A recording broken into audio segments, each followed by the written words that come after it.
English translation. We are not alone in the vastness of space. Part 1. Unidentified flying objects are haunting the skies. Over the last few decades, such reports have increasingly appeared in a wide variety of newspapers. And indeed, the time has finally come for the human beings of planet Earth to think seriously about this and about the role of their blue planet and themselves. Earth is just a small, inconspicuous planet in the infinite space of the universe, which has been circling like a shining blue jewel for billions of years in its orbit around the sun that revitalizes it, which, viewed from far out in space, also only appears as a small fixed star. A sun that is inconspicuously located in the outer reaches of the galaxy that the inhabitants of planet Earth call the Milky Way, which in turn is just one galaxy among billions of other galaxies in all of universal space. Human beings should realize through their own logical thought process that it really corresponds to an immeasurably megalomaniacal attitude and way of thinking to assume that the earthly human being is the only human life form in the entire universe. Earth's humanity lives megalomaniacally, confused by religious and scientific heresies, in the assumption that creation really has nothing else to do but to take care of the inconspicuously small planet Earth in all of universal space. For decades, there have been thousands of sightings of extraterrestrial or so-called unknown flying objects worldwide. However, human beings, in their self-confident and overconfident way, have an explanation for everything, even if it seems crazy. Such as these UFOs, a flying apparatus of angels of God in heaven, which materialized near our planet and would bring us Earth's humanity a divine message, etc. Such explanations are, of course, simply out of the blue. Such explanations are, of course, simply made up out of thin air, but they are in fact held by religious ufological circles. For serious science and human beings with a truly neutral interest in this phenomenon, however, it should be clear that the unknown flying objects could well be the flying apparatus of space travelers from foreign galaxies and worlds very far away from us. Human beings as we know them, in material form made of flesh and blood, or perhaps with other anatomical differences depending on their origin, dwarf races, titans, poison gas breathers, etc. And it is not for nothing that terrestrial space travel goes to great lengths to make contact with. Extraterrestrial space travelers, the gold-plated aluminium plate of the American space probe launched in 1972, serves as an example. At the present time on Earth, it is unfortunately the case that human beings who make an honest effort in ufological matters are dismissed as cranks or the like. Many a person who has actually seen a UFO and wanted to make this clear to their circle of acquaintances has experienced this fact firsthand. And who wouldn't be terrified of ending up in a madhouse as a crank if they said they had been in contact with extraterrestrial space travelers, or even just had a single conversation if this were actually the case. Of course, extreme caution is required when making such statements because too many contact hoaxes are springing up like mushrooms all over Earth. People such as Adamski and many others have long been known to be frauds, and caution is advised.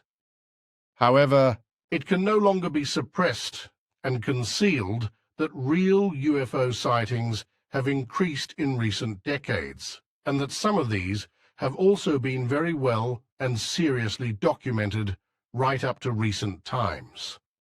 The denigration and defamation of honest human beings who deal with this subject is also an answer to the question of why extraterrestrial space travelers do not land on Earth in official form. The dismissive and denialist attitude of the majority of our contemporaries, not accepting the existence of other inhabited worlds and their civilizations, is also one of the many reasons for this. On the other hand, there are very honorable reasons for extraterrestrials not to interfere in the affairs of foreign worlds and therefore to work in secret, but also for fear of being captured by our armies, and also to avoid causing mass hysteria or even panic or wars on Earth. A very good example of the suppression of such true events and real contacts with extraterrestrial space travelers is that of a man called Billy Edward Albert Meier, who lives in Switzerland in Hinterschmidruti, near Zurich. This Billy Edward Albert Meier, also known as Billy Edward Albert Meier, is reviled throughout the world as a crank and a fantasist by levels of government, pseudo-UFO research circle, etc., by religious leaders, religious believers, and the media. This despite the fact that he has amply proven his actual true contacts and his many conversations and encounters with extraterrestrial space travelers through countless pieces of evidence such as metal samples and with hundreds of UFO photos and films found to be real. All his physical and also telepathic contacts, which continue to this day, have been and continue to be disseminated and published by him and a group of committed persons who have formed an association in the form of so-called contact reports. This free interest group Universal, which was formed around Billy Meier, consists of free, searching and researching human beings from all walks of life who have set themselves the goal of spreading the truth about Billy Meier's contacts and educating humanity about these things. On the basis of the teaching of truth, teaching of the spirit, teaching of life, and as a result of information that Billy Meier has received about our planet and about the connections of the universe, Billy Meier and his community of interest are repeatedly denigrated and discredited by fanatics of all shades and directions. All possible means and methods are used in an attempt to silence Billy Meier and his free community of interest. By 1994, Billy Meier himself had already been the subject of 13 assassination attempts or attempted murders. By 2017, there had already been 23. In 1992, following the publication of various books on Billy Meier in America, Japan and Italy, etc., a German-language book entitled Und sie fliegen doch, was also published in Munich, Germany, after years of struggle, in which the events surrounding Billy Meier and his true contacts with extraterrestrial space travelers are explained clearly and comprehensibly. It was written by one of his longtime friends and member of the Freie Interessengemeinschaft Universelle, the former teaching and school headmaster Guido Moosbrugger. The book is available from the FIGU, Simja, say Silver Star Center, Hinterschmidruti, 12/5, 8495, Schmidruti, Switzerland note. The book was completely revised and greatly expanded in 2012. Opponents of Billy Meier can be found in all strata of society, politics, and the cult religions, which would have to draw their conclusions from the teachings of Billy Meier and the extraterrestrials.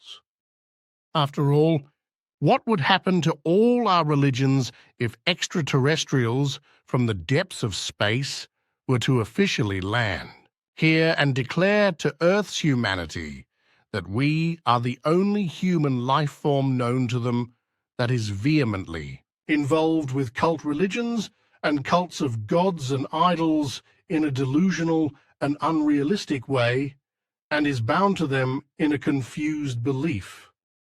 Billions of other worlds would only know an almighty creation above them, in which and with whose laws and recommendations they would live in reverence for nature. Now would be the time to curb all the ridicule and laughter that is generally leveled at human beings who think deeply about such things. It would be time to realize what undreamt of horizons would open up for earthly humanity if it were given the opportunity to be integrated as a united humanity into a federation of interplanetary vastness, in which the planetary peoples would stand by each other in all possible problems and humanity's concerns through mutual teachings and advice in mutual evolutionary help. However, as is so often the case, all of this requires a certain amount of rethinking and openness towards the unknown on the part of Earth humans. For one thing is becoming increasingly clear in the earthly sky: we are not alone in the vastness of the endless space of the universe. Hans-Georg Lanzendorfer, Switzerland. We are not alone in the vastness of space, Part 2. A description of the facts surrounding the real contact man, Billy Edward Albert Meier, and his contacts with extraterrestrial space travelers.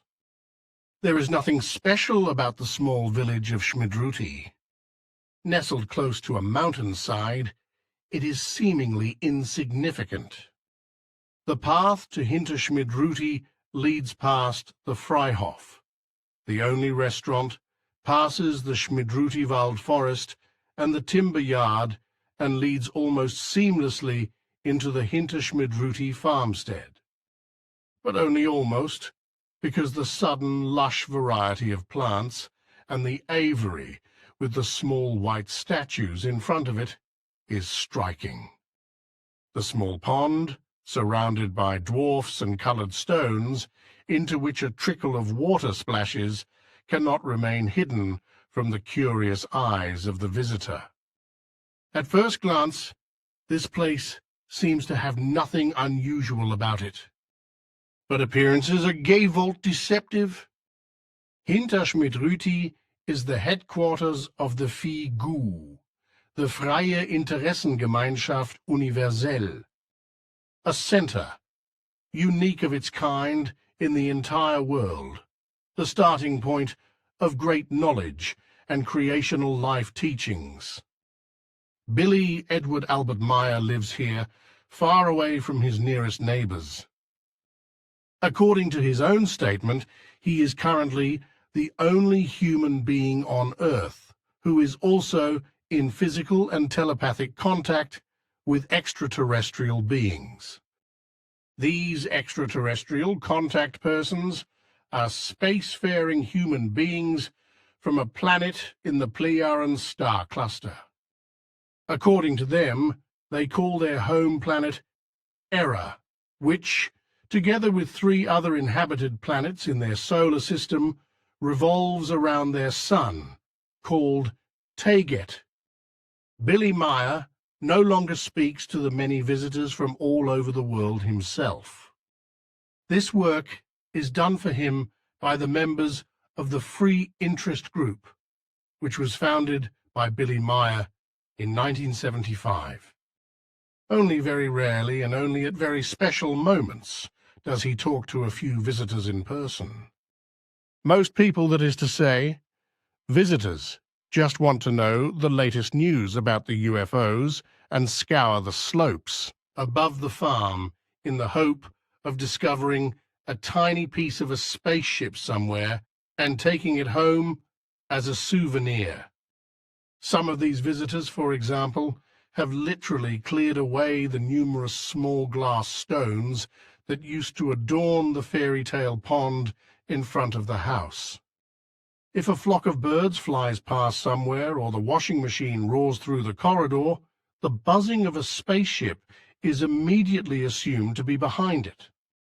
If an aeroplane flashes in the sky over Hintersh Midruti at night, the eager stargazers have definitely seen a UFO. The extraterrestrials have to be used at every opportunity. What's more, many visitors to the centre still can't help but regard Billy Meier as some kind of master, guru, idol, or chosen one. Such unreasonable and primitive behaviour on the part of human beings unfortunately drags everything into ridicule and is anything but helpful to the community of interest, which deals with these matters objectively and seriously. For this reason, and also to guarantee Billy his privacy, the members of the community of interest have taken over the visitor services, much to the chagrin of the many better and special visitors who are keen to speak to Billy Meier himself. For the members of the Figu, it is not the highly developed spaceships of the Plejaren or those of their allies from other worlds that are of particular interest, but much more the spiritual teaching, which is also the teaching of extraterrestrial human beings. A UFO, or beamship, is merely the means of transport of the Plejaren or any other extraterrestrial intelligence. A means of transport such as a car, a railway, a bicycle, or an aeroplane on Earth. After all, such things are also not the subject of evening-long discussions. In order to be able to explain and understand the connections between the extraterrestrials' visits to Billy Meier today, the origin must be fathomed and sought deep in the past of Earth's history. Back then, when Earth's humanity was just at the beginning of its development, extraterrestrials landed on our beautiful planet one day. These space travelers had left their original home planets, where there were still wars and disputes. On their flight through the universe, they set off in search of new worlds and eventually settled among the Earth humans. Until then, the Earth humans had lived peacefully in harmony with nature and their environment. This changed with the sudden appearance of the ancestors of today's Plejaren. The extraterrestrial newcomers not only brought their positive customs and traditions with them from their worlds, they also taught the Earth humans to argue among themselves and with each other. The inhabitants of Earth took a liking to this new form of aggressive conflict. They learnt and understood these methods very quickly. After some time, however, the extraterrestrials, the space travelers, left this planet Earth again, together with their highly developed technology, leaving behind a quarrelsome bunch of Earth's humanity who were now left to their own devices again. Today's descendants of the original Plejaren ancestors are appalled by the behavior of their ancestors. They want to re-establish in the minds and senses of human beings the ideas and knowledge that were deliberately misdirected by the influence of their overconfident early ancestors some 400,000 years ago, but without any coercion and therefore without the use of force. This sense of responsibility is also the reason for their indirect help for Earth's humanity today. The teaching of the Plejaren, which is the teaching of the Spirit, and also the teaching of Billy Meier, who passes it on, sounds reasonable, logical, and easy to understand and comprehend for everyone. But human beings complicate everything. Earth's humanity, according to the philosophy of the extraterrestrials, would only have to abide by the laws of nature, that is to say, the creation, to remedy all its ills and grievances. These laws of nature, that is to say, creation, clearly state that every thinking living being is responsible for its own actions and behavior, in accordance with the age-old saying, human beings are the makers of their own luck. In truth, nothing can or could ever be blamed on the grace or disfavor of some imaginary god or idol sitting on his heavenly throne and determining fate. Human beings are solely responsible for shaping their own lives with their own thoughts, understanding, reason, and consciousness. The much-vaunted biblical God himself, together with his sub-gods and auxiliary gods, was always only a human being who, in authoritative times, rose to become a tyrant in a dictatorial and power-hungry form. With highly developed technical means and possibilities, he and his helpers succeeded in bringing earthly human beings under the yoke of their demands for humility and their violence in order to enslave, exploit, and oppress millions of them. The natural creational laws and recommendations have universal validity. Even the Pleiaren are bound by these universal laws of nature and creation. Thus they cannot simply intervene in the lives of one or more human beings or an entire people or planet in order to protect them from disaster or evil happenings. Every people and every world always has to live through its own development without being forcibly influenced from outside. This all-universe code of behavior applies in particular to peoples, planets, and worlds whose inhabitants have not yet become aware of intergalactic life. The extraterrestrials, in this case the Pleiaren, have only one means of exerting evolutionary influence, namely by sending thought impulses. In this wise, they are able to gently stimulate human beings without them realizing it directly.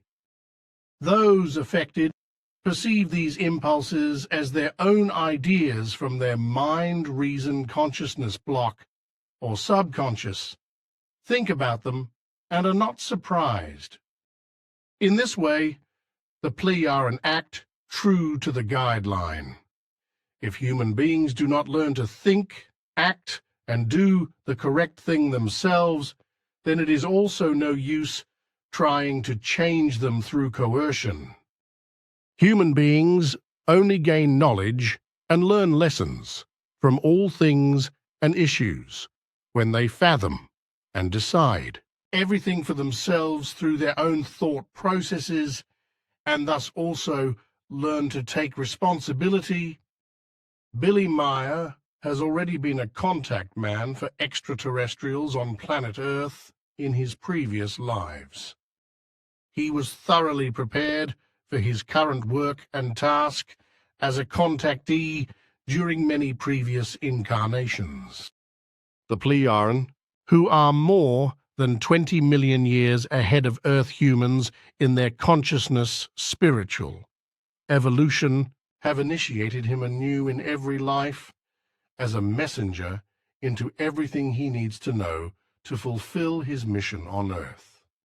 It should also be noted, however, that he himself draws knowledge stored earlier from the memory banks and makes it his own again in each new life.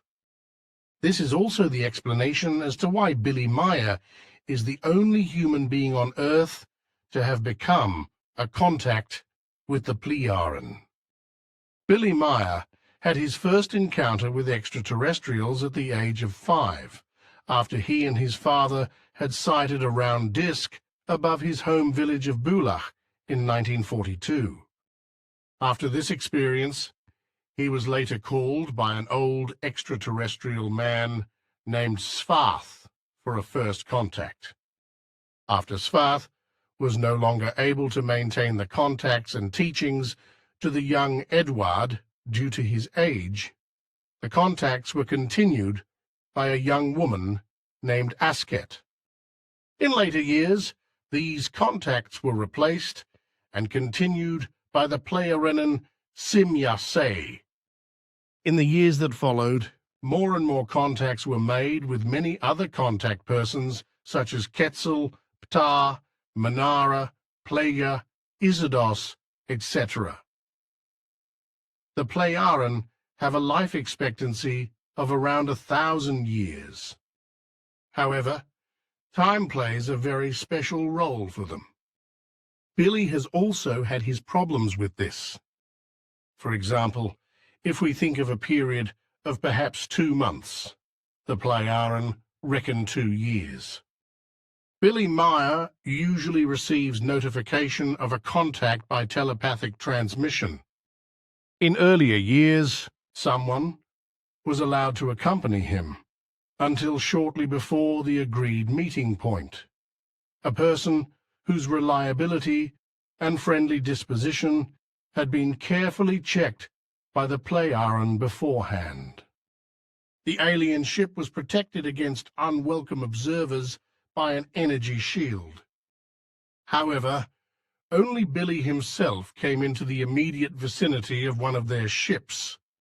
His companions were only able to see or hear the whirring of the ship during the approach and departure of the flying apparatus.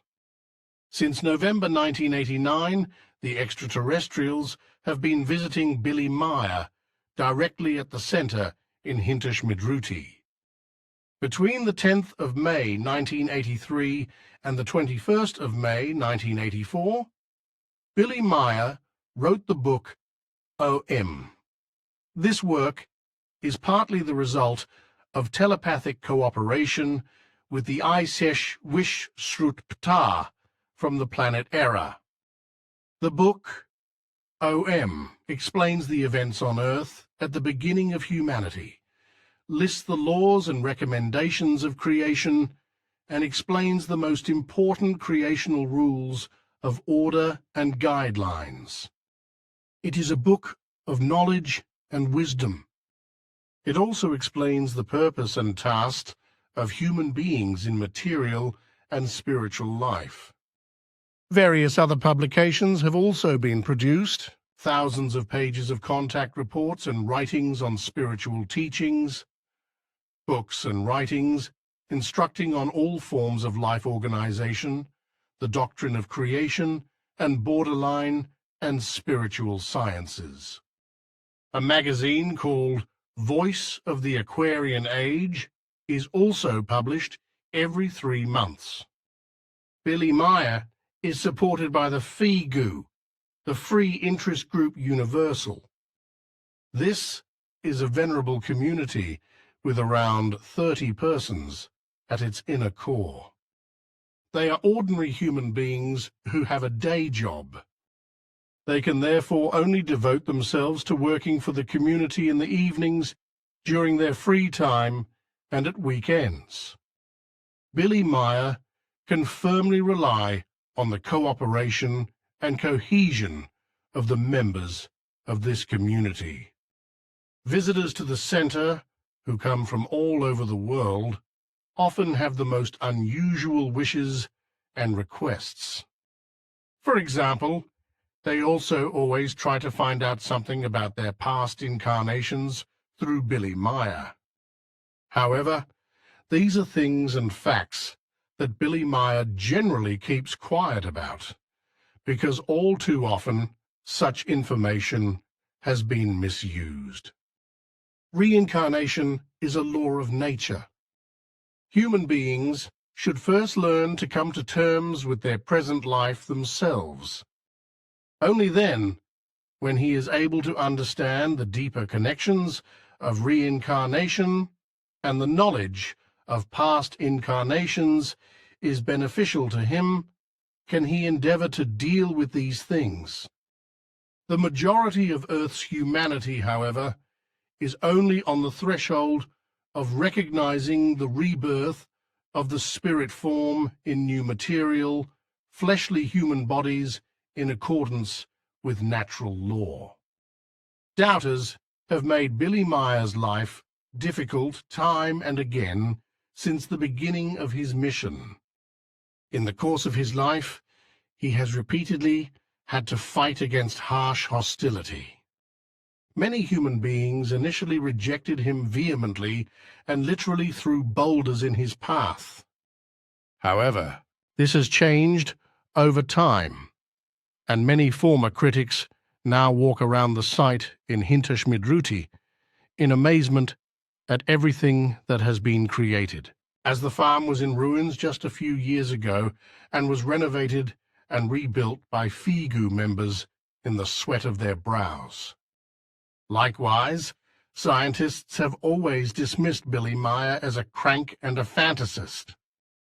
However, in order to prove that the Plejaren are real human beings from foreign worlds and not fictitious science fiction characters, the Plejaren Sim-Ya-Se brought pieces of metal from her home planet Era to Earth. These metal samples were to be analyzed in Switzerland for evidence purposes. However, the Swiss Federal Laboratories for Materials Science and Technology MPA in Dubendorf were not interested in carrying out an in-depth investigation once they had learnt the metal's place of origin. The Americans, on the other hand, were not so easily confused. They analyzed the metal samples and were astonished to discover very interesting things. For example, 4 different metals were found in alloyed form during the investigation. The metal had also not been liquefied and molded hot, as is usual in our country. The process, the scientists discovered, must have taken place when the metal was cold.